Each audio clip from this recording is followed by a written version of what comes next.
Hello, it's Randy Rolfe, and today I want to talk about the lead that's been reported in Cocoa Puffs, the most iconic cereal that kids have been eating, chocolate cereal for decades. And California has sued them because there is too much lead, almost as much as is allowed in all the intake for health in a day. And it's still pretty high, 0.5 milligrams, which is a lot of lead.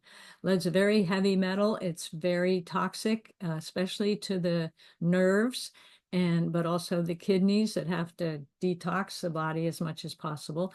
And it gets into our food from the soils that are contaminated with the old tires and gasoline that used to have lead in it. It's still in our soils. And also the cocoa bean shells apparently accumulate lead. So when the chocolate's being processed, the lead may get into the chocolate that's used in our products. So chocolate bars can have lead, and chocolate cereal, chocolate, any kind of chocolate candy. And some countries aren't quite as strict as we are about it. And so a lot of imported candies may have more lead in them that have chocolate in them. But also any ground fruit like a nut or the vegetables like potatoes or carrots can suck in lead. Plants pick up less lead than the faster growing greens, and particularly spices. The imported spices are known to have lead in them, like turmeric and some of the other exotic spices. And so you want to buy them in the US where we believe they're better processed, but also buy them organic, because when they have an organic label, usually the manufacturers will tell you that they're very careful about heavy metals and they're grown organically so that they have less of an input of toxic chemicals, which may actually have lead in them.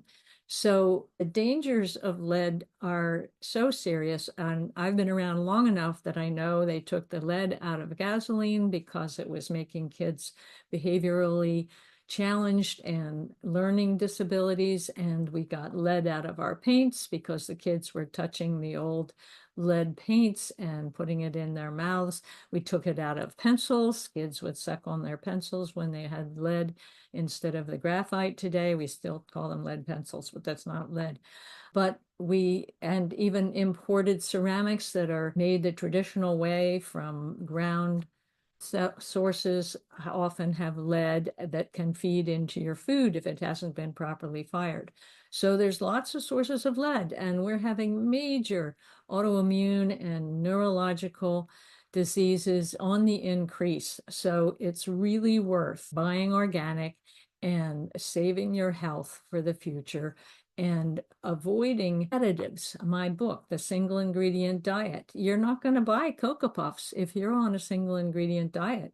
You may want to buy some organic chocolate syrup to put on your cereal. I don't know why, and to make your own cereal or oats, or just boil them half an hour and it's all yummy, like the porridges that we used to eat 500 years ago. So just start with single ingredients and do whatever you want in your kitchen, and you'll have better quality health and taste so much better. Kids would pile on the Cocoa Puffs because you have to eat an awful lot to feel full and to get all the flavor, because when you have processed foods, the flavor disappears after you've chewed it a little while. So then you want that next taste sensation. So on processed foods, we tend to eat more too. So I could go on about that, but avoid the lead and buy organic, use single ingredient foods so you know where your food's coming from. Thanks. Subscribe and like, and tell me what else you'd like to hear about, because I've been studying nutrition for 50 years, living it, writing about it, teaching it, coaching it. And I actually have a new online live coaching program. So check out to find the link for that too. there's a waiting list, but it's going to start early in September. Thanks.